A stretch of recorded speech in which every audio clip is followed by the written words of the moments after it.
Hello, everyone. Tonight we are diving into a story that begins not in a courtroom, not in a hospital, not even in a dark alley, but at a child's birthday party. The air is thick with the scent of frosting and freshly inflated balloons. Laughter rings from inside the Grand Hotel ballroom, where music bounces against crystal chandeliers. 300 guests, waiters in black ties, kids in glittery costumes, a bounce house taller than a van. All of it arranged for one little boy, my grandson. I'm standing at the entrance, holding a carefully wrapped gift in my hand, a remote-controlled helicopter I'd saved up for months to buy. My heels hurt, my back aches. But what really stings is the look the security guard gives me as I try to walk in. "Sorry, ma'am," he says, blocking the door.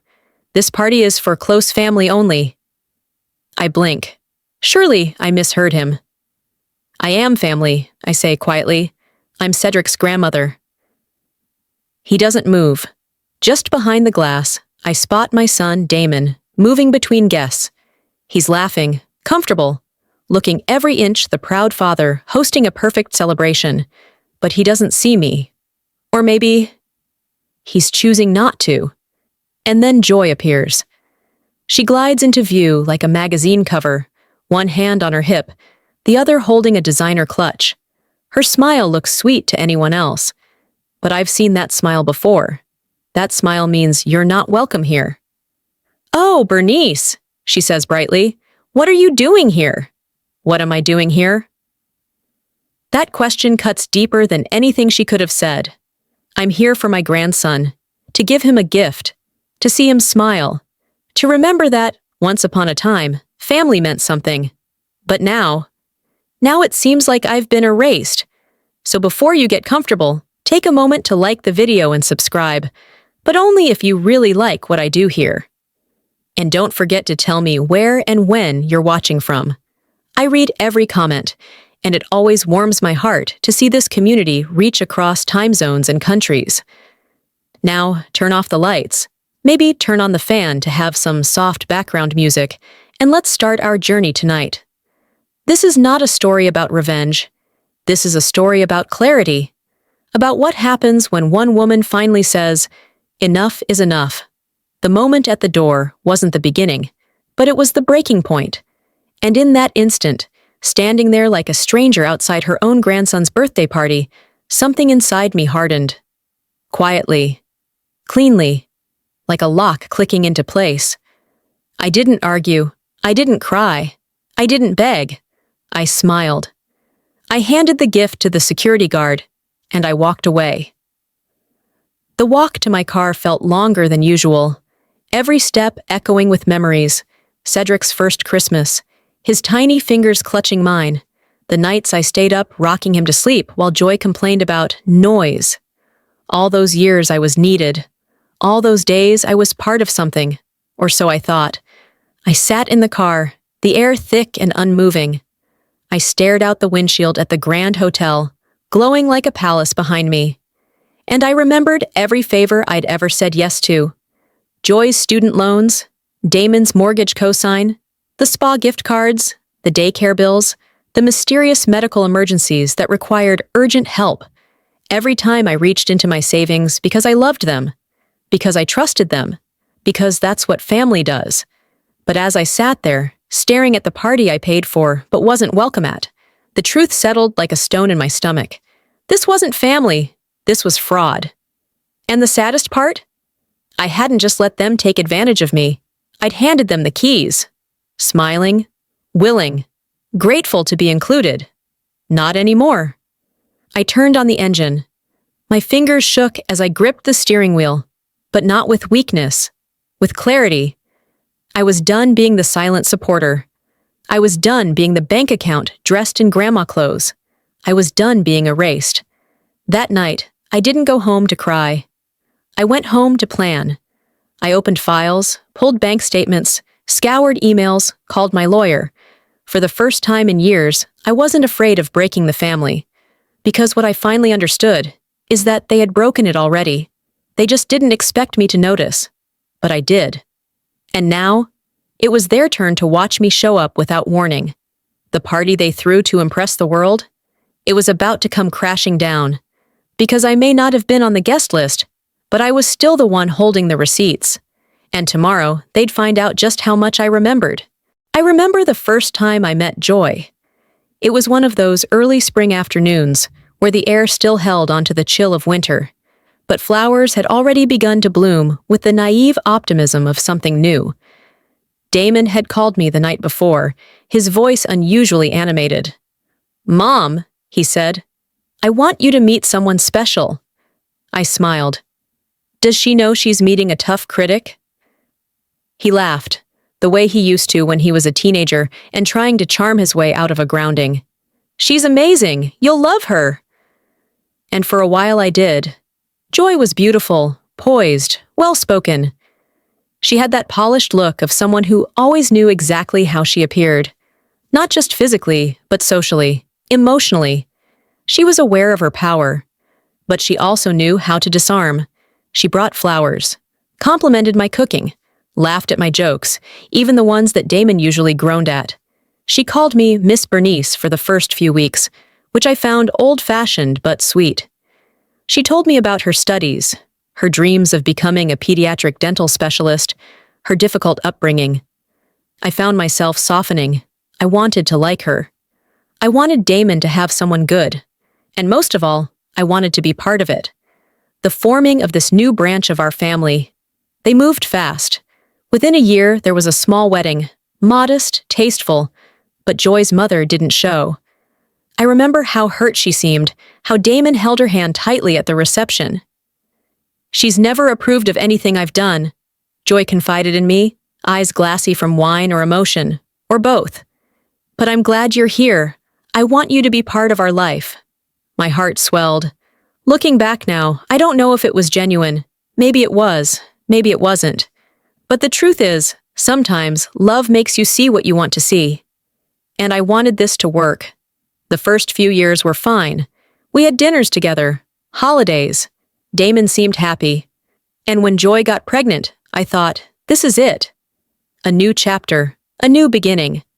I was going to be a grandmother. And for a while, that was enough. Cedric was born on a warm June morning. I remember pacing the hospital hallway with a bag of snacks and crossword puzzles I never touched. When they finally let me in, I saw Damon cradling this tiny, wrinkled little boy, his face full of a love I hadn't seen in years. Joy looked tired, but radiant. She motioned me over. "Would you like to hold your grandson?" That moment, my arms full of that squirming, red-faced miracle, is etched into me. I rocked him gently, whispered my name in his tiny ear. "Grandma Bernice," I told him. "You don't know me yet, but you will." And he did. At first, I was there often in those early months. Joy needed help. Damon was working long hours, and she struggled with breastfeeding, with sleep, with the general exhaustion that new motherhood brings. I stepped in, rocked Cedric to sleep, cooked meals, bought groceries, held Joy's hand when she cried over things she couldn't even name. We became close, in a strange sort of way. She'd text me at 10 p.m. asking for advice about colic or bottle brands. I'd rush over the next morning with a bag full of solutions. It felt like I mattered, like I was part of something they were building. But somewhere along the line, things began to shift. At first, it was small. A canceled visit here, a forgotten text there. Joy started responding less. Damon's tone on the phone became clipped, distracted. He was busy. They were tired. Cedric was settling into a routine. Could we do dinner another night? A weekend? Next month? I didn't question it. Families go through phases. I told myself not to take it personally. But the next time I saw them, something was different. Joy barely made eye contact. Damon seemed tense, almost rehearsed. And Cedric, my sweet, chubby-cheeked Cedric, didn't run to me like he used to. He clung to his mother's leg, blinking at me like I was someone new. I chalked it up to mood, teething, anything. But when Joy smiled at me over lunch and said, "You know, we've been reading a lot about modern parenting techniques," I felt something cold trickle down my spine. "What do you mean?" I asked. "Oh, just establishing boundaries, routines. Children need structure. It's all in the literature." The word boundaries hung in the air like a verdict. Later, as I drove home, I realized I hadn't been invited to babysit in months. The crib I'd bought for my guest room was collecting dust.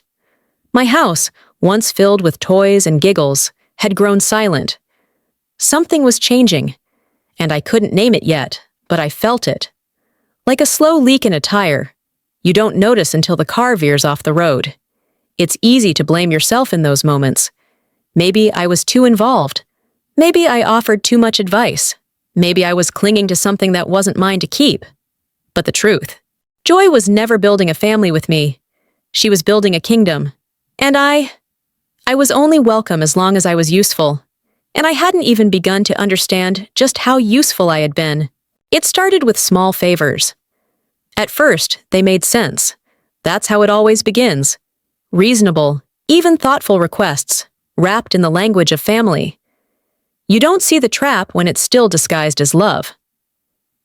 Joy had just gone back to work after Cedric turned 1. Damon had picked up some extra shifts to help cover expenses. They looked exhausted. I offered to bring over groceries. Joy hesitated, just for a moment. "If it's not too much trouble," she said. "There's this organic formula Cedric's been doing really well on, but it's so expensive." The next morning, I dropped off 4 cans. She hugged me, grateful, said I was a blessing, called me Mom for the first time. It felt good. To be needed, to be included.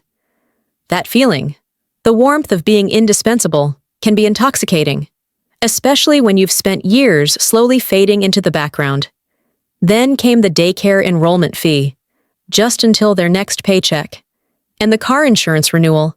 Joy's license had expired, and she couldn't drive Cedric to his pediatrician. Then their apartment lease came up for renewal, and the landlord wanted a bigger deposit. "I wouldn't ask," Damon said one night, his voice thick with shame.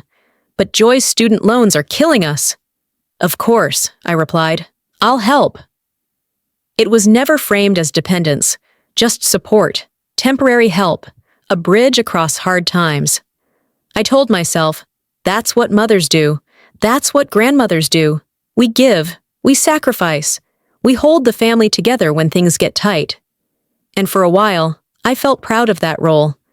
Until the requests stopped sounding temporary. One evening, Joy called me crying. "I just want to give Cedric a better life than I had. But everything's falling apart. We don't even have proper furniture. We can't host play dates, Bernice. It's embarrassing." The next day, I went with her to a furniture store. She picked out a dining table that cost more than my first car. I hesitated, but she looked at me with those big, damp eyes. "It's for Cedric. He deserves a home that feels safe." I signed the financing agreement. I didn't tell anyone, not even my sister. Because deep down, I think I knew. I knew it was too much. But I also knew what it would look like if I said no. Ungrateful, cold, controlling. So I stayed quiet, and Joy learned that she could depend on me. The next year, they moved into a bigger place. Damon said they'd finally found home, but the mortgage application needed a cosigner. Joy's credit wasn't strong enough yet. Damon's income alone wasn't enough to secure the rate. They brought me a coffee, sat me down, used words like temporary, transition, generational legacy. "Mom," Damon said, placing his hand over mine. "Cedric needs a yard to play in, a safe neighborhood.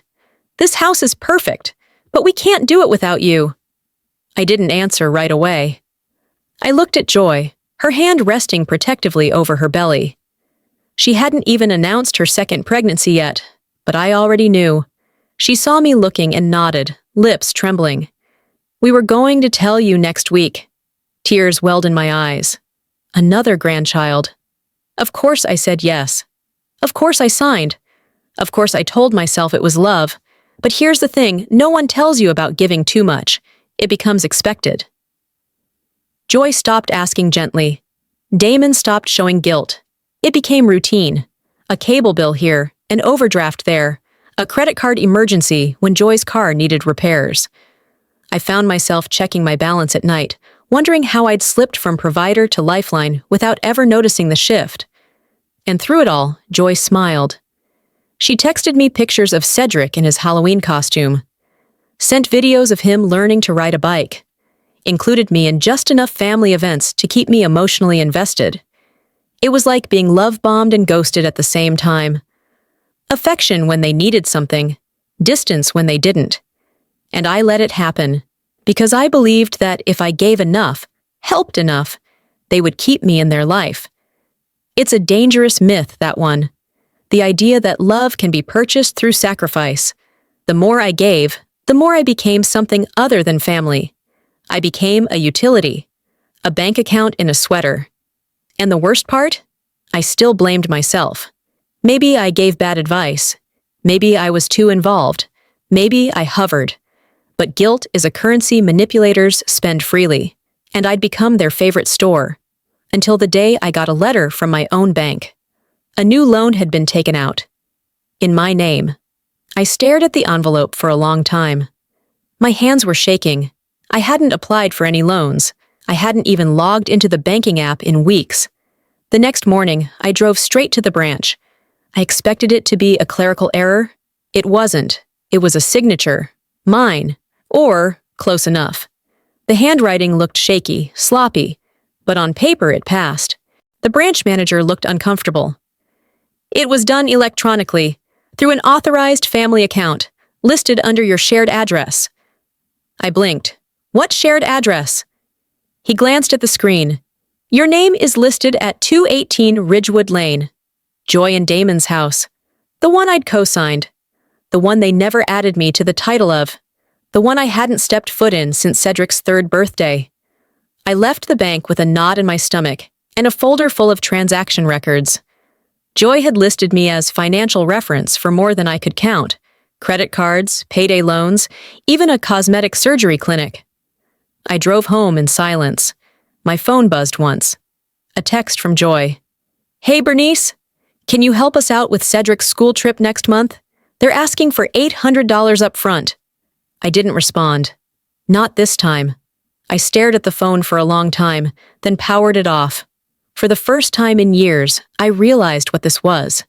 Not generosity, not support, not love. It was leverage. And I was the one who had handed it to them. But they were about to find out that leverage works both ways. Cedric's first smile wasn't something you could forget. He had that gummy, slightly confused expression babies make when they're unsure whether something is funny or terrifying.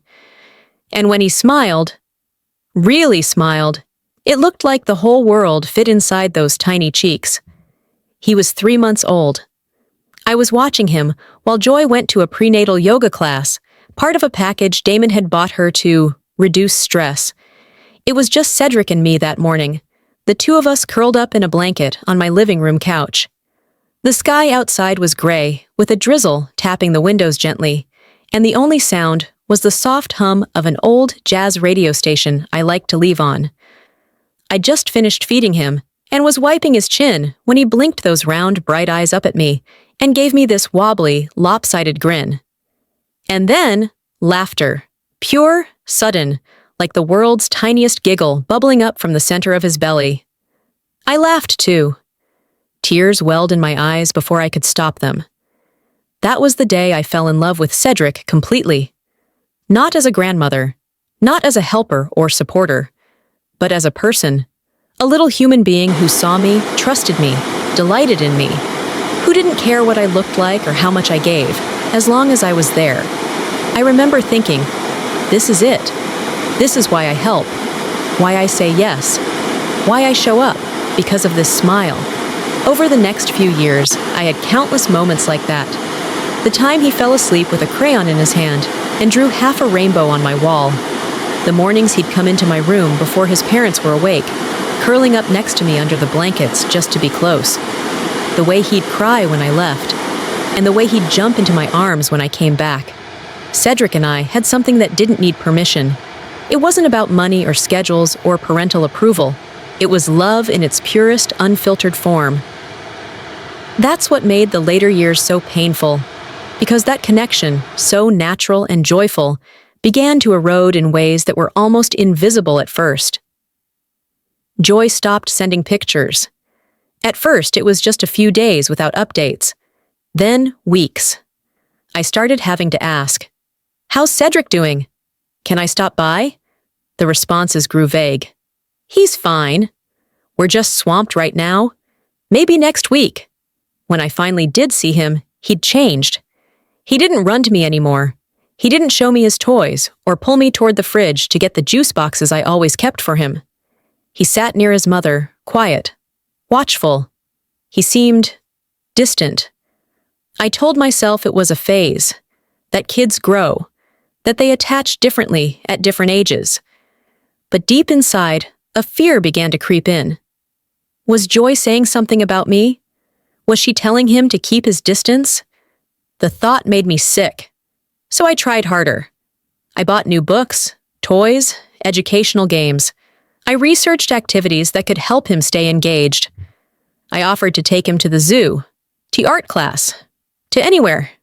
Really. Joy always found a reason to say no. "He's got a full week already. He's tired.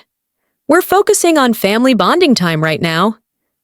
I was family, but not the kind that counted anymore, apparently.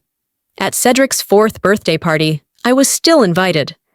I brought a big dinosaur-themed cake I'd ordered specially. When I arrived, Joy was all smiles, on the surface. "Oh, Bernice, thank you so much. The kids will love it." But she took the cake and disappeared into the kitchen without inviting me to help. I stood in the hallway, listening to her direct caterers and decorators like a professional event planner. Cedric was surrounded by kids I didn't recognize, dressed in a Jurassic Park t-shirt and a look of practiced politeness. When he saw me, he gave a small wave, but didn't rush over. It felt like visiting a stranger's child. Later, as the party wound down, I asked Damon if I could have Cedric for the weekend. He hesitated. "Joy thinks it's best if we stick to the schedule." "The schedule?" "Yeah, just consistency." "But we always spent weekends together," I said. "That's how it's always been." "I know, but he's older now. Things are changing." I opened my mouth to argue, but the words caught in my throat. Because in that moment, I realized something quietly devastating. Cedric was slipping away from me. Not because he wanted to, but because he was being taught to. And the worst part? I couldn't even prove it. Joy wasn't cruel. She wasn't overtly abusive. She was just methodical. She talked about modern parenting, child psychology, balance. She smiled as she erased me from his life, one casual decision at a time. If she had slammed the door in my face, I would have fought it. But she didn't. She just kept moving it inch by inch until I was standing outside. And that's how you lose a child you love. Slowly, through politeness, through scheduling, through carefully curated distances. The only time I still got to see him regularly was when they needed something, when Joy needed a weekend away, when Damon had business trips, when someone needed to run errands and couldn't bring Cedric. Then I mattered. Then I was the warm arms, the soft voice, the backup plan. But even then, I noticed Joy began to leave behind rules, instructions. No screen time. Only 1 hour of play before nap. No sugar, not even fruit snacks. No storytelling before bed, unless it's from the book list I've provided. Each note felt like a leash. And every time I deviated, Cedric told on me. "Mommy says I'm not supposed to do that. Mommy says I shouldn't hug so much. Mommy says sugar makes my brain bad." And always, "Mommy says." It wasn't Cedric's fault. He was just a little boy, trying to make sense of his world. But I wasn't his world anymore. I was optional, replaceable, conditional. Still, I held on, because that's what you do when you love someone, even when it hurts, even when it tears you apart, even when you can feel the silence between visits growing louder than the memories. I told myself, just keep showing up. He'll remember you, the real you. Not the version she's painting, But time is a powerful editor, and I was running out of pages. You don't always notice when the door starts to close on you. At first, it's just the breeze. A missed invitation here, a shorter phone call there. But eventually, the handle turns, the latch catches, and you're left on the outside, wondering when exactly you stopped being welcome. That's how it was with Joy. The lockout wasn't sudden. It was strategic. It began with boundaries. That word became her favorite weapon, wrapped in ribbons of wellness talk and parenting theory. We're working on attachment-based routines. Cedric needs predictability. We've decided to limit outside influences during his early years. Translation: you're not part of the plan anymore. I still remember the day she told me Cedric wouldn't be coming over for our usual Saturday visit. I'd already set out the books, made his favorite oatmeal raisin cookies. I'd even bought a tiny science kit with colorful beads and mini volcano powder. Joy called that morning. Cheerful, crisp, efficient. "Hi, Bernice. We're doing a digital detox weekend. No screens, no cars, no outside stimulation. It's just a new thing we're trying as a family." I stood in my living room, staring at the kit on my coffee table. But Cedric and he was excited about the experiment. He even picked it out. I know, and I love that. Really, I do. But we're trying something different now. Click. She ended the call without asking if I was okay, without asking if I'd made plans, without thinking about me at all. At first, I told myself it was temporary. Just a phase. All parents go through these new ideas. Damon had always been a follower. If Joy said no red food dye, suddenly there were no red M&Ms in the house. If Joy said no overstimulation, then birthday parties were silent meditation retreats. But it never swung back. It only ever moved further away. And Damon? He didn't fight it. Not once. I tried to talk to him gently. At first. "I miss him," I said one afternoon, sitting at his kitchen table while Cedric played in the other room. Damon nodded, scrolling on his phone. "We've just been swamped." "You used to bring him over every Friday night. We'd make popcorn and watch nature shows." "He's older now. His routine's different." "You mean Joy's routine is different?" That caught his attention. He looked up, wary. "What's that supposed to mean?" "Nothing," I said quickly, retreating. "Just, I feel like I don't see him anymore." He sighed and set the phone down. "Mom, Joy's doing her best. She reads so much about parenting, nutrition, behavioral development. She's really trying to give Cedric the best foundation." "I know," I said. "But what about love? What about familiarity? He used to curl up in my lap and fall asleep. Now, he acts like he doesn't remember me. He's just growing up." That phrase, that dismissal. I wanted to scream, "He's not growing away from everyone, just from me." And I began to wonder, if I didn't call, if I didn't show up, would they even notice? I tested it. I didn't call for 2 weeks.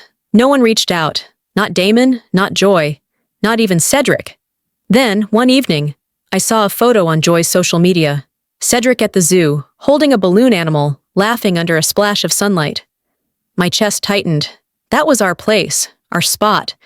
We used to go every spring. I'd pack sandwiches and apple slices. He'd point at the flamingos and giggle every time they squawked. Now they'd gone without me. No invite, no heads up, just gone, replaced, forgotten. I started keeping a notebook. Each time a plan was canceled, I logged it. Each time a promise was broken, I made a note. Each, maybe next time, we're busy, we're tired, stacked up like bricks in a wall. The silence became systematic. The exclusion became deliberate. And then came the final insult, the one I couldn't excuse. Cedric's 6th birthday. The invitation never came. I waited. Told myself maybe it was delayed. That there was an email I missed. That surely they wouldn't just not tell me. But the day came and went. No call, no text. No thank you for the gift, because I hadn't even been told what he wanted. Later, through a friend of a friend, I saw a picture. A lavish party at a Playhouse cafe, balloon arches in silver and blue, and a smiling Joy surrounded by parents I'd never met. I wasn't even a footnote in my grandson's life anymore. I cried that night. Not the kind of cry that bursts out in sobs, but the kind that builds slowly, silently. The kind that grips your lungs and squeezes. I remember staring at the ceiling, thinking, is this what it means to be discarded? Had I been replaced by teachers, by nannies, by filtered Instagram stories, and Joy's curated idea of the perfect family? Was my time up? Had I outlived my usefulness? That night, something broke inside me. Not my heart. It had been cracked for years already. It was the illusion, the fantasy that if I just kept being kind, if I just kept showing up, they would remember how much I mattered. But they didn't want my love anymore. They wanted my distance. They wanted my silence. They wanted the benefits of my sacrifices without the presence of my voice. The next morning, I walked into my office, sat down at my desk, and opened every file I had with my name on it. Bank statements, loan agreements, signed documents, every single thread of how I had funded the life they lived. Because if I wasn't family anymore, if I didn't belong in their memories or their celebrations, then they didn't deserve to walk freely through mine. I wasn't just being excluded. I was being erased. And if they wanted to make me invisible, they'd soon find out what happens when a ghost decides to haunt. Money talks. But sometimes it whispers, quietly, persistently, until one day you realize you've been answering it in your sleep. That's how it felt when I finally opened my bank statements. Not just glanced, but really looked. Sat down with a pen in hand, a pad of paper beside me, and started connecting the dots I'd been too tired, too trusting, too afraid to trace before. It was a Tuesday morning, the kind where everything is just normal enough to make you think nothing is wrong. But as I sat at the dining table with my coffee growing cold, I saw the truth, line by line. $1,250. Furniture store. Joy had mentioned a new bed frame. $2,400. Daycare tuition. She told me she'd paid it herself. $685. Miscellaneous household expenses. A line I never remembered authorizing. $9,300. Personal loan repayment. Under my name. I froze. I hadn't taken out a personal loan. Not in over a decade. The last one was to help Damon through grad school, and even that had long been closed. But this one? This had been open 2 years ago. Payments made every month. Funds gone. I scrolled further. More transactions. All linked to a shared mailing address I'd never lived at. 218 Ridgewood Lane. Joy and Damon's home. It felt like drowning in slow motion. Like realizing, mid-dream, that you've stepped off the edge of something, and the ground isn't there. I closed my laptop and sat back. My heartbeat thudded like a warning bell in my ears. How long had I been funding their lives? And more importantly, what else had they done in my name? I drove to the bank that afternoon, my documents in hand. I asked to speak with a manager. I remember the way she furrowed her brow as she pulled up the accounts. Some of these transactions go back several years, she said. There are multiple authorized users listed. See here? I leaned in. My name, my social security number, and next to it, a sub-user. Joy Caldwell. When was this added? She clicked. Looks like February 9th, 3 years ago. My birthday. They'd added her as an authorized user on my birthday. My hands clenched into fists. Can I see every account tied to my name? She printed the records. Page after page. A credit card I'd never used. A department store account in a city I hadn't visited. A pre-approval letter mailed to their address, with my credit score boosting the offer. I asked her plainly, "Is this fraud?" She hesitated. "If you didn't give permission, yes." I took the papers, thanked her, and left. But I didn't go home. I drove across town to see someone I hadn't visited in years. Rebecca. She was my old neighbor's daughter, now a licensed financial advisor. We hadn't spoken since her mother's funeral, but when I called, She invited me over immediately. "Sit," she said as I laid out the documents on her desk. "Let's go through this together." And we did. 2 hours of reading, highlighting, annotating. Rebecca clicked her tongue. "They've been building a financial shadow in your name, using your credit history like a trampoline." My voice cracked. "How much damage?" "Well," she said gently, "your credit score is still decent because you've been paying most of the balances. But if any of these accounts default, it'll hit you, not them. And if I stop paying, they'll crash, fast." I stared at the pile. Receipts, auto-pay slips, digital authorizations I never gave. Joy hadn't just asked for help. She had built a life on my trust, and then quietly started digging under my financial foundation. "Bernice," Rebecca said, placing a hand over mine, "this isn't just manipulation. This borders on identity fraud." I nodded slowly, but my heart? It was still wrapped around Cedric. "What happens to him if I pull the plug?" I whispered. Rebecca hesitated. "That's not your responsibility anymore. You did your part. They made choices. You can't set yourself on fire to keep someone else's house warm." That night, I went home, put on my softest sweater, made a cup of tea I didn't drink, and sat in the dark. I thought about every time Joy had thanked me, every hug, every compliment. "You're like a second mom to me. You're such a blessing. I don't know what we'd do without you." I used to believe those words. Now I saw them for what they were. Currency. Tender words traded for deeper pockets. Affection as a disguise. And Damon? He knew. Maybe not everything, maybe not the extent, but he knew enough. And he chose silence, chose comfort, chose joy, chose not me. The next morning, I made 3 calls. First, to my bank. I reported the accounts, began the process to freeze, investigate, and reclaim. Second, to a lawyer, a family legal specialist named Patricia, whose name Rebecca had given me. She sounded sharp, professional, and surprisingly kind. And third, to Damon. I thought about texting, about crafting the perfect message, but in the end, I simply picked up the phone. He answered on the second ring. "Hey Mom, everything okay?" I took a breath. "No, Damon, it's not." A pause. "What's going on?" I stared out the window at the morning light filtering through my curtains. "I need you to come by. Alone. Today." He didn't argue. Maybe, deep down, he already knew what was coming. Maybe he was just afraid to hear it out loud. But I was done holding it in. Done carrying their comfort like a burden. Done financing their silence. I looked at the pile of papers on my table, at the thin layers of ink and betrayal that had built a prison around my love. I wasn't their ATM anymore. I wasn't their fallback plan. I wasn't their anything. I was me, and I was finally ready to start protecting her. The doorbell rang at 4:17 p.m. I knew it would be Damon before I even looked.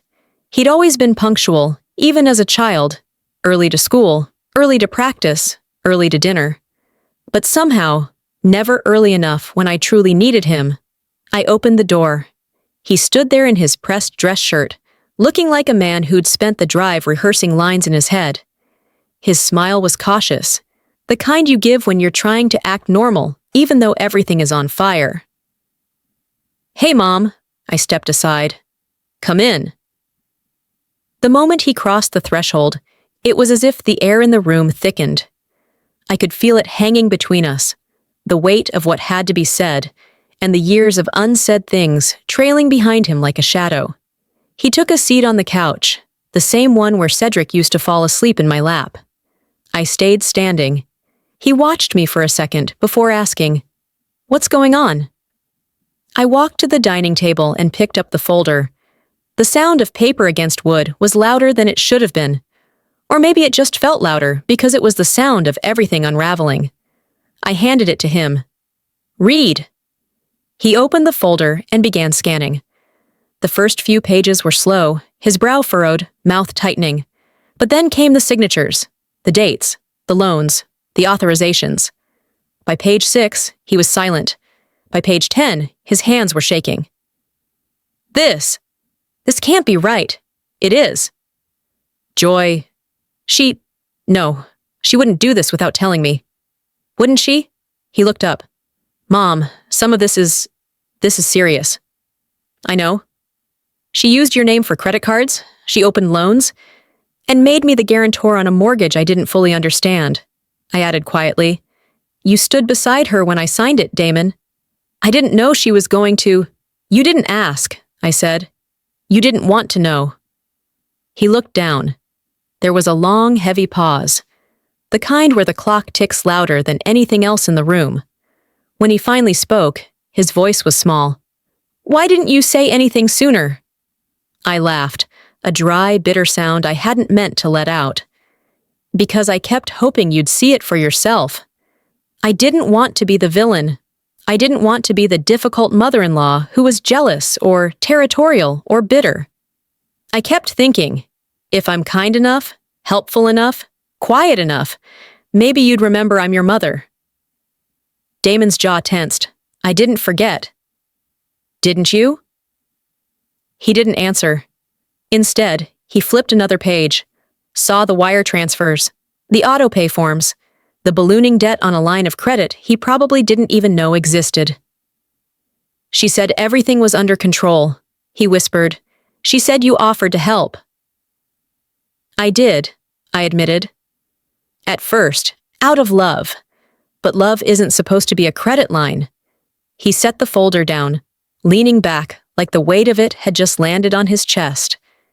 God, Mom, I'm sorry. I sat across from him, hands folded. I didn't bring you here for an apology. I brought you here because I'm done. He blinked. Done? I'm freezing the accounts. I've filed a fraud alert. My lawyer is drafting a formal demand for repayment, and I've asked the bank to flag any further activity that includes my name. His eyes widened. You're going legal with this? I have to, I said. This isn't just hurt feelings, Damon. This is theft. This is identity abuse. And worst of all, it was done by someone I invited into my life. Someone you brought into my life. She'll never forgive you, he said quietly. Joy? I asked. I don't care. He nodded slowly. No, I meant Cedric. The words hit me like a slap. For a moment, I couldn't breathe. But then, I looked him in the eye and said what I should have said years ago. Then you better make sure he knows the truth. He opened his mouth, then closed it again. A beat passed, and then came the sentence. The one that's been ringing in my head ever since. You're destroying the family. I smiled. A small, sad smile. No, Damon. I'm saving myself. He looked stunned, as if he couldn't quite comprehend that I was choosing boundaries over belonging, that I was choosing dignity over peacekeeping. For so long, I had made myself small to keep the family whole. But it was never whole. It was a facade, held together by my sacrifices and Joy's ambition. And now that I was no longer willing to fund the illusion, the cracks were showing. He stood, folder still in hand. Mom, I need to process all this. You do that? I need to talk to her, see what she says. You do that too. He lingered by the door. I don't want to lose you.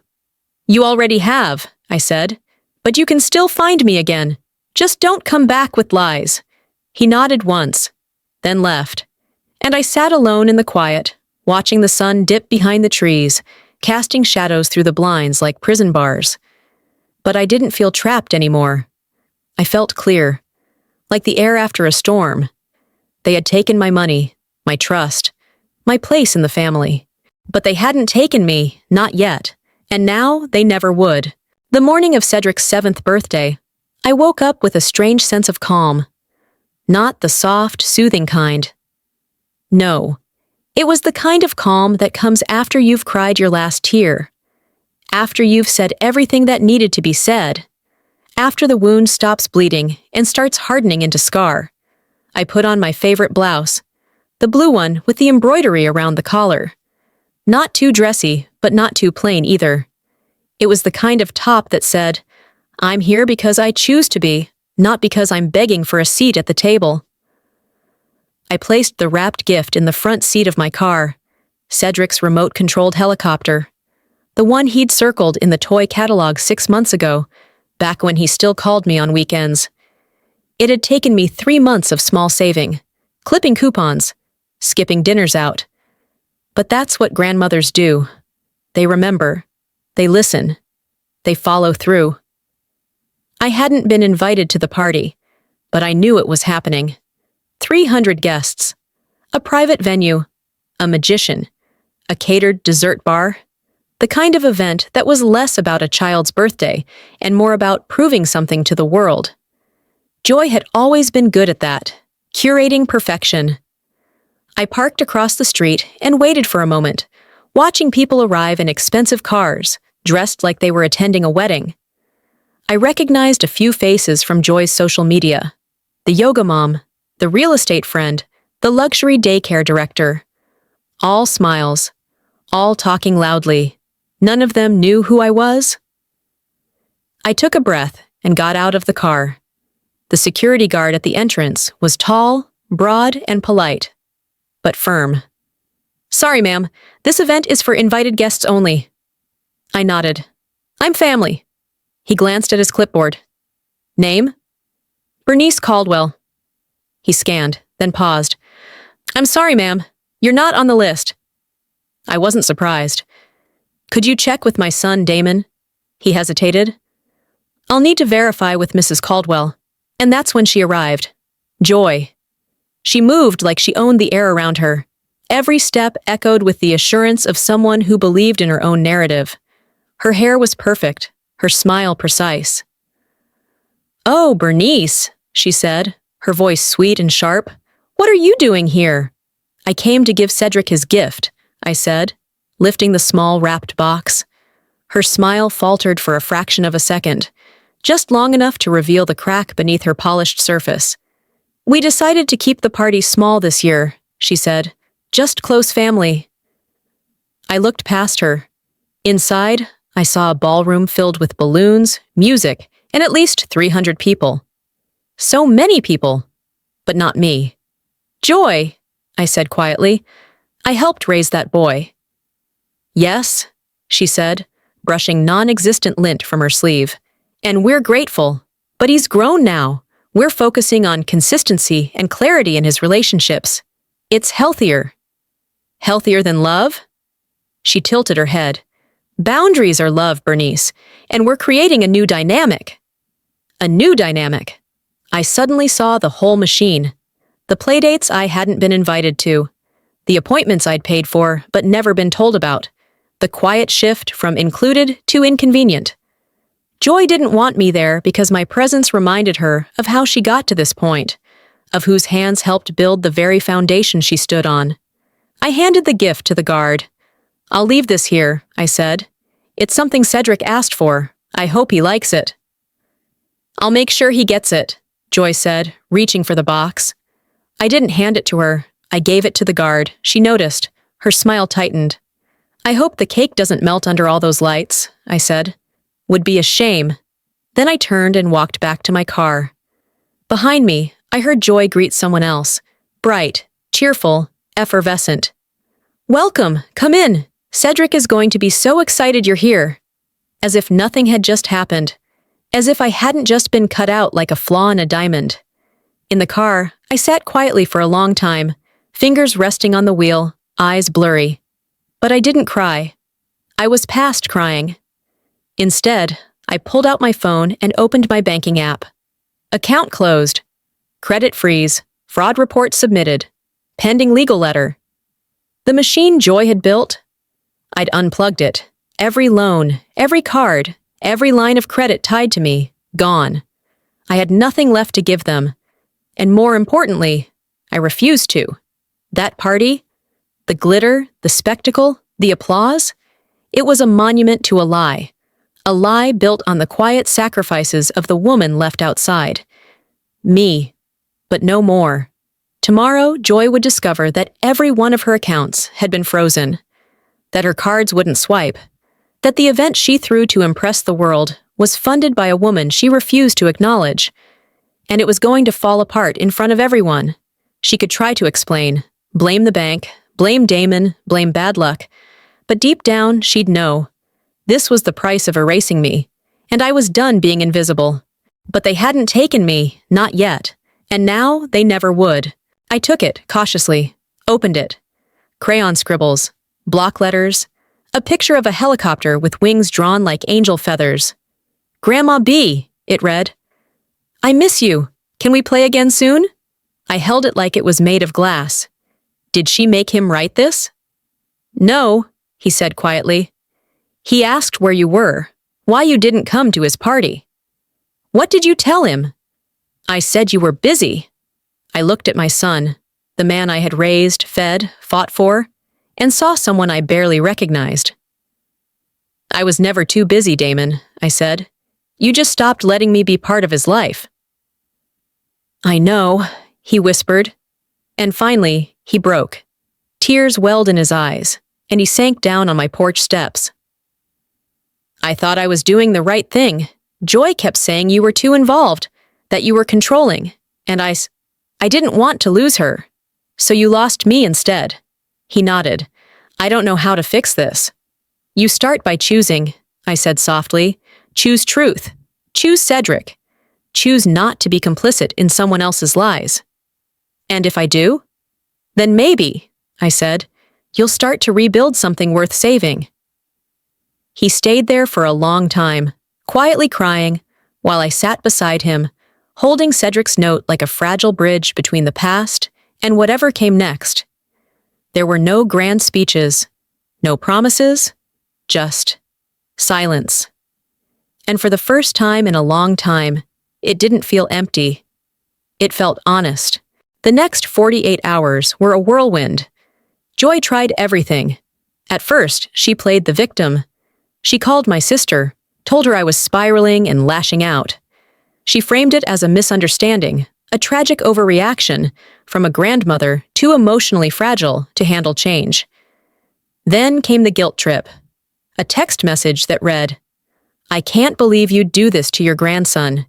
He needs stability, not scandal." She used Cedric like a shield, hiding behind his name like it gave her moral authority. But when that didn't work, she escalated.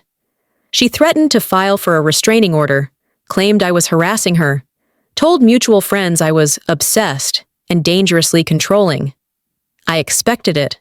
I'd seen it coming. That's what people do when they lose control. They rewrite the story and cast themselves as the hero.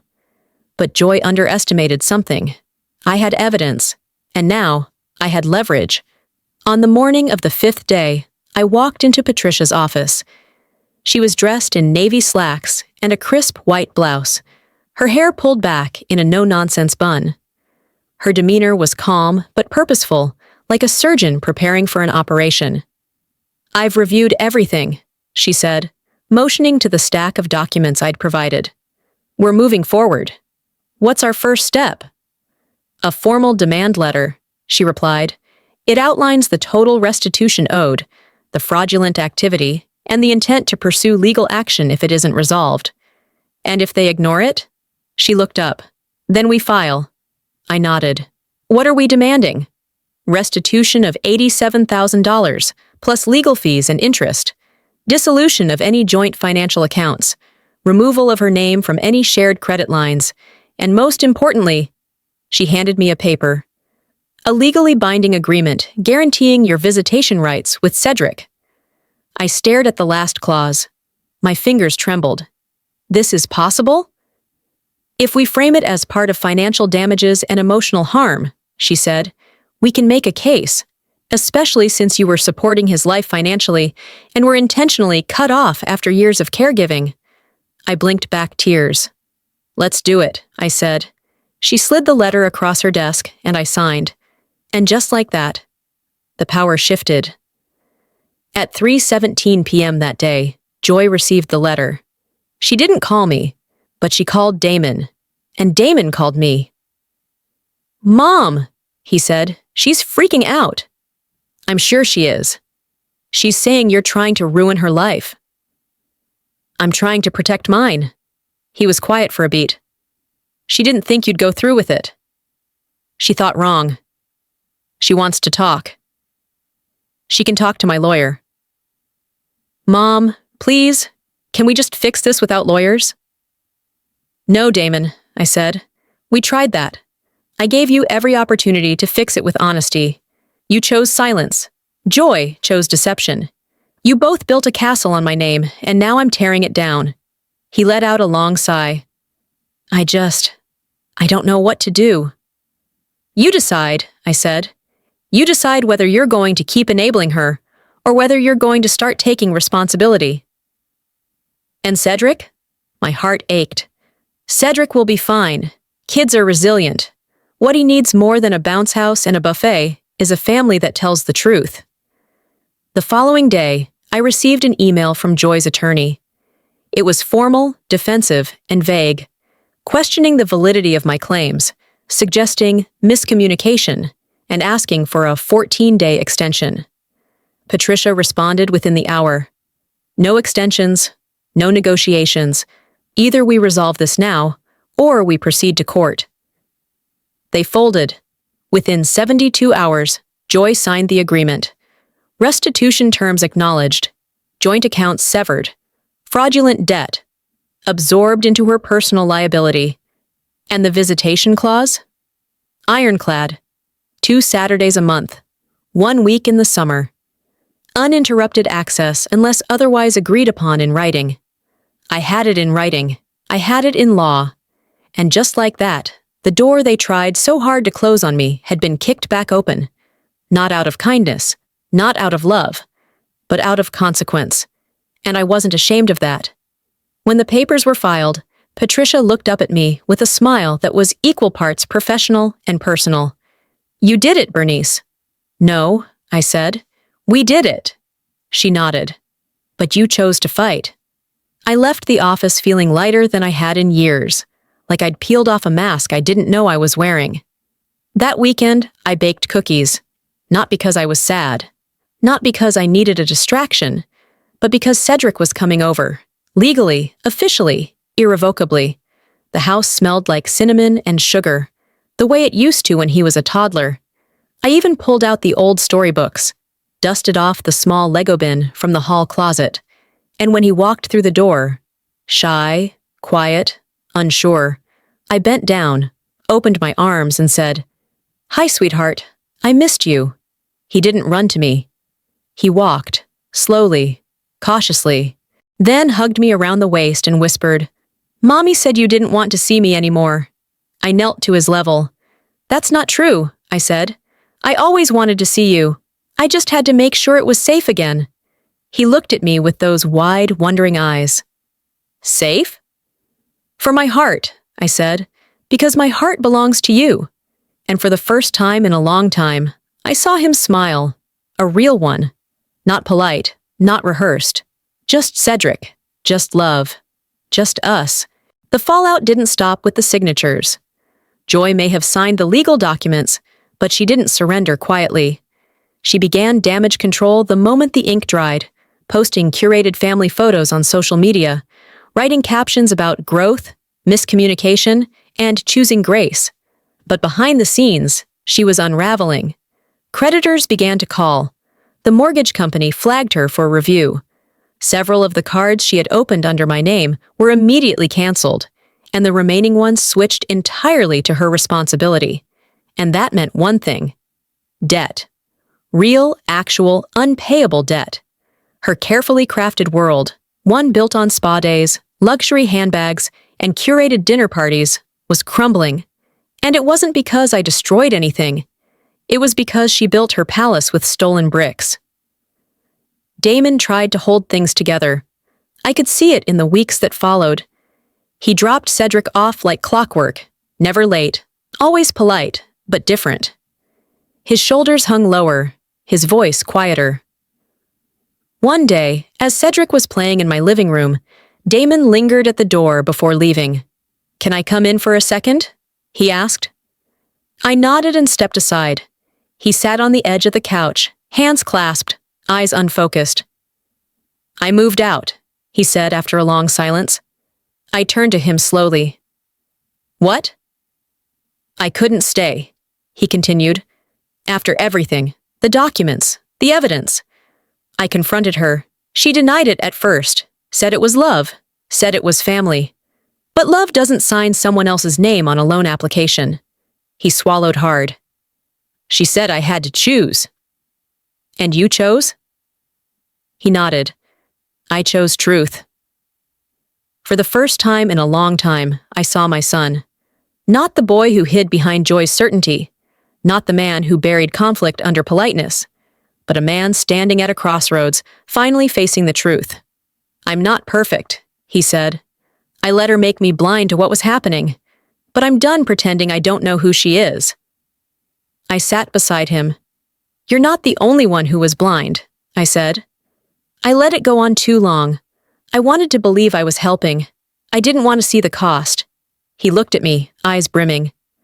She told Cedric I'd ruined everything, I said, that I was trying to break the family. He shook his head. She told me the same. A bitter smile touched my lips. Funny, isn't it? The person who lies, manipulates, uses, always finds a way to blame the one who finally says, no more. He nodded slowly. I just want to do better. Be better. Then start by being honest. With yourself. With Cedric. Teach him that truth isn't the enemy. That love can have boundaries. That it's okay to protect what's yours, even when people call it selfish. He looked down at his hands. Is it too late? He asked quietly. No, I said. Not yet. He left not long after, but something had shifted. This wasn't the end. It was the beginning of something different, and possibly something better. The next few weeks were quiet. Cedric came over regularly. He was slow to open up at first, like a child learning to walk barefoot again after stepping on glass. But with time, the tension in his shoulders softened. He laughed again. Not loud or forced, but the kind of soft, bubbling laughter that floats out of a child who feels safe. We made cookies, built puzzles, talked about dinosaurs and homework, and how he wanted to be a helicopter pilot and also a zookeeper. And one day, as we were baking, he looked up at me and said, Grandma, do you still love Mommy? The question was a cannonball wrapped in a whisper. I knelt beside him, wiping flour off his cheek. I love who your mommy used to be, I said, and I'll always care about her because she brought you into the world. But sometimes, love doesn't mean letting someone hurt you again and again. Sometimes it means loving from far away. He nodded slowly, absorbing it in the way only a child could.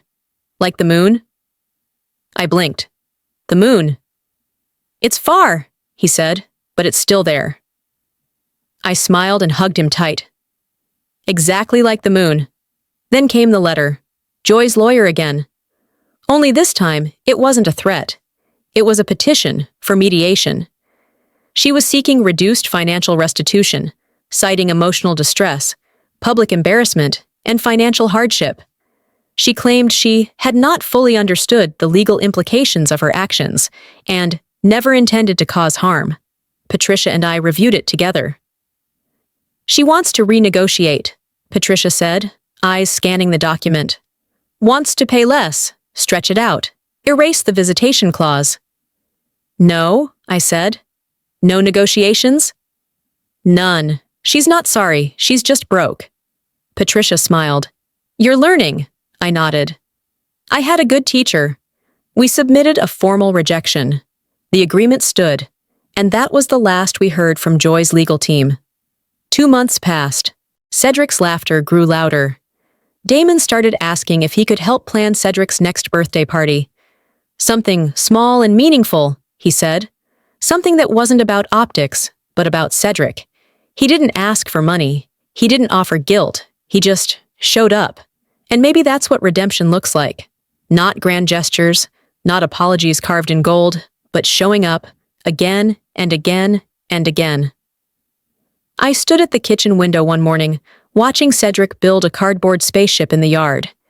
He'd covered it in stickers, drawn flames on the sides with red marker, taped plastic cups to the bottom as boosters. And there he was, crawling inside with a flashlight and a pillow. A little boy in a rocket ship made of hope. That's when it hit me. For all that had been taken from me, all the years, the money, the dignity, there was still one thing they hadn't touched. My love for him. It had survived everything. And now, it was leading us both home. They say healing isn't linear, that it comes in waves, highs that lift you and lows that catch you off guard when the sky is clearest. And I believe that. Because even as things started to settle, I found myself grappling with the echo of what had been. There were days I missed Joy. Not the manipulator, not the liar, but the woman she pretended to be. The one who brought me tulips the first time she met me. Who sent me pictures of Cedric's first tooth and called me when she couldn't get him to stop crying. I missed the illusion. And that, perhaps more than anything, was the most painful part.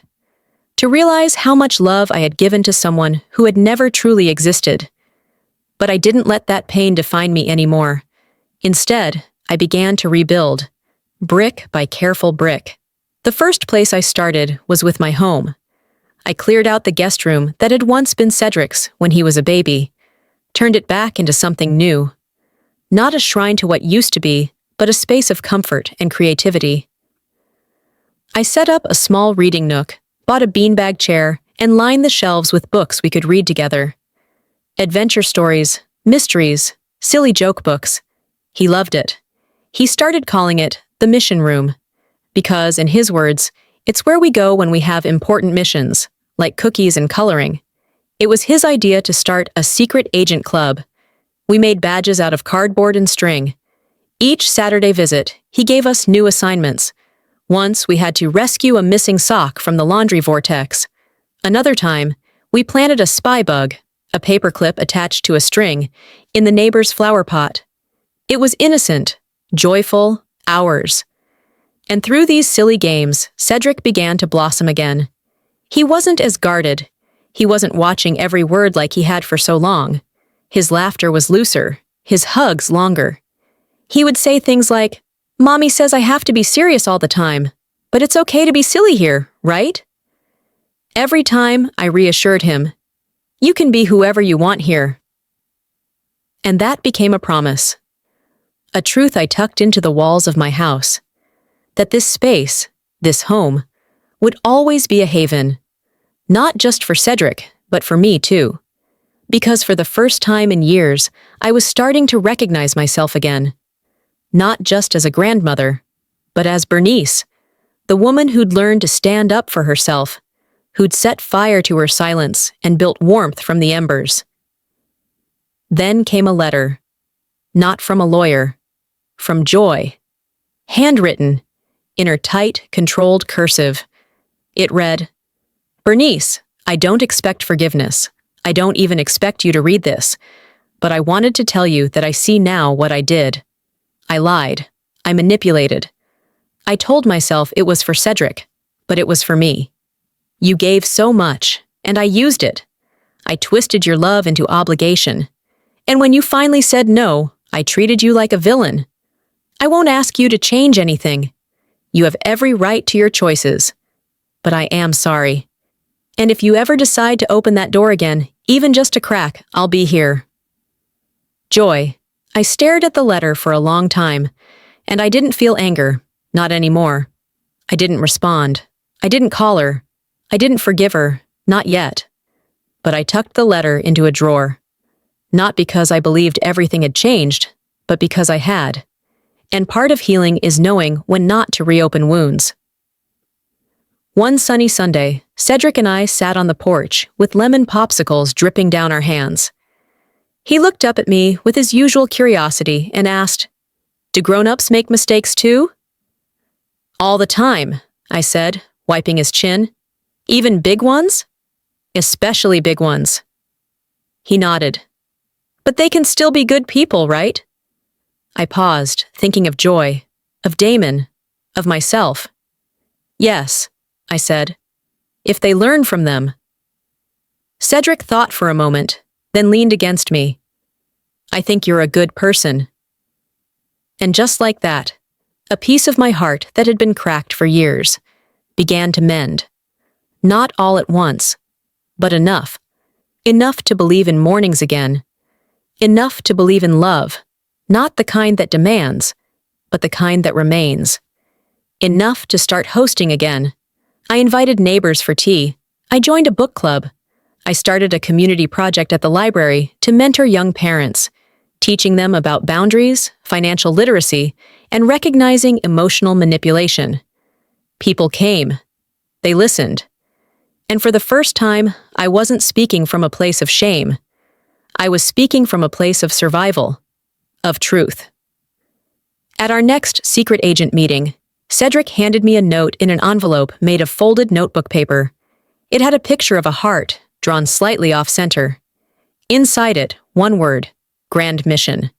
What's this? I asked, smiling. He grinned. It's our biggest mission yet. What's the mission?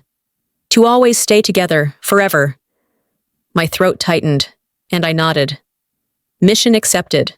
There are moments in life so small, so ordinary, they almost slip past unnoticed. Yet years later, they're the ones you remember most clearly. Like the morning Cedric asked me how pancakes become fluffy. We were in the kitchen, flour on our cheeks, batter smeared across the counter, and he looked up at me with such curiosity, you'd think he was uncovering the universe. I explained the baking powder, the rising heat, the bubbles, and he listened like I was revealing ancient magic. And maybe I was. Because what he didn't know, what I didn't say, was that this little life we'd started to rebuild, was rising too. It had taken time, so much time. There were weeks I doubted everything, moments when Cedric would say something Joy had told him. Mommy says I can't eat sugar, or Mommy says hugs aren't always safe. It wasn't malicious, it was just learned. Learned distance, learned restraint, learned suspicion. But week after week, those ideas softened. Cedric stopped quoting rules and started telling stories. He laughed louder. He asked to bring toys from my house back to his dad's apartment. He said things like, I want to come to Grandma's house every day, and can I sleep over? He began drawing pictures of the three of us, him, me, and Damon. No Joy. I never asked why. I just let him draw. Because sometimes kids tell you the truth, not with words, but with crayons. Damon, too, was changing. Slowly, like a tree, learning to grow in a different direction. He showed up every drop-off. On time. No more distracted calls or half-hearted small talk. He stayed for tea some afternoons. We talked about Cedric, about work, about the silence between us that had lasted too long. One evening, as Cedric built a Lego rocket on the floor, Damon sat at the table across from me and said, I filed. It took me a second to process. You're divorcing Joy? He nodded. The lawyer filed the paperwork last week. It'll take a few months, but it's done. I studied his face, the weariness, the regret, but also the clarity. How did she take it? She cried, said I was giving up on our family. And what did you say? I told her she gave up on it the day she started stealing from the people who loved her. I reached across the table, gently placed my hand over his. I'm proud of you. He swallowed hard. I don't deserve that. No, I said, but you're earning it. He smiled, faint but real. That's the thing about forgiveness. It doesn't mean forgetting. It doesn't mean pretending the past didn't happen. It just means choosing not to let it write your future. And Damon? He was trying to write a better one. Summer crept in like a slow golden tide. Cedric turned 8. This time, there was no grand ballroom, no chandeliers, no fake smiles, just a backyard barbecue. Damon grilled burgers. I made lemonade. Cedric ran through the sprinklers with 3 of his closest friends, soaked and shrieking, wearing a paper crown made of construction paper and glue. There was no tension, no performance, only joy. The real kind. At one point, Cedric stood in the middle of the yard, dripping wet, holding his soggy crown high, and shouted, "Best birthday ever!" We laughed, and for the first time in years, the sound felt like a celebration, not a performance. After cake, he crawled onto my lap, sticky fingers and all, and said, "Next year, I want the same party, but with more cookies." I kissed his forehead. "We'll make a cookie castle," he beamed, "with marshmallow guards and chocolate chip moats." He giggled and rested his head on my shoulder. In that moment, I didn't feel like a grandmother fighting for her place. I felt like a woman who had taken it back, piece by piece. Later that night, after Damon had packed up the grill and Cedric had fallen asleep on the couch, I stood in the kitchen sipping tea while Damon rinsed dishes. He looked over his shoulder and asked, "Do you think he's okay?" After everything, I thought for a moment. "I think he's healing, just like we are." He nodded. "I still don't know how to talk to him about it all." "You will," I said. "You're already doing it. Every time you show up, every time you tell the truth, that's the conversation." He turned off the faucet. "I'm scared I'll mess it up." "You will," I said gently. "We all do.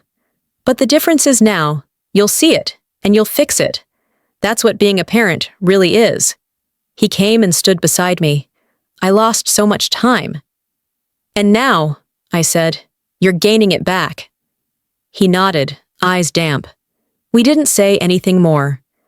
Just watched the backyard together, Cedric's shoes lying in the grass, a half-built Lego spaceship on the porch, 2 empty lemonade cups catching moonlight. Everything was quiet, but it was the kind of quiet that held peace, not absence. A few days later, Cedric and I planted strawberries in the garden. His hands were covered in dirt, his nose sunburnt, his laugh echoing across the yard. As we buried the roots and patted the soil, he looked up and asked, "Will these come back next year too?" "They will," I said, "if we take care of them."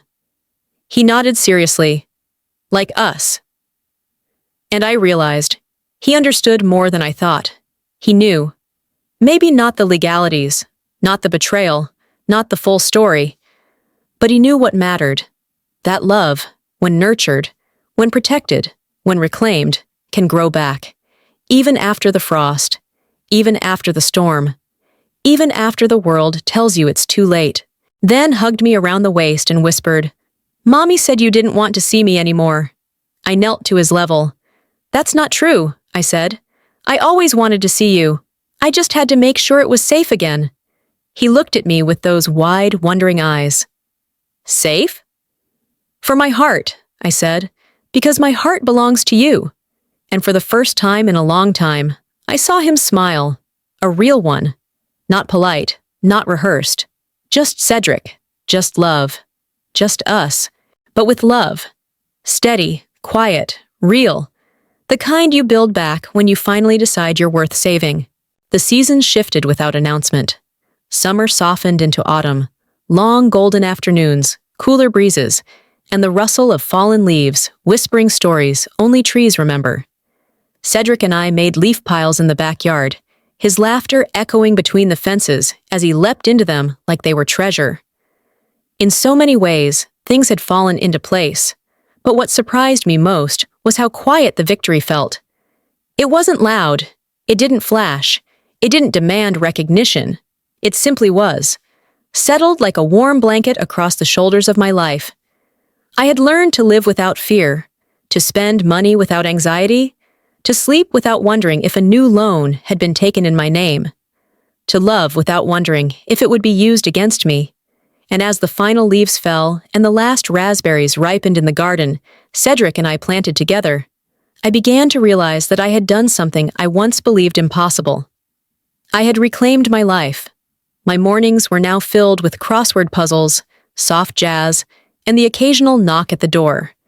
Cedric dropped off early, clutching a drawing or a story or a joke to tell. Damon joined us sometimes.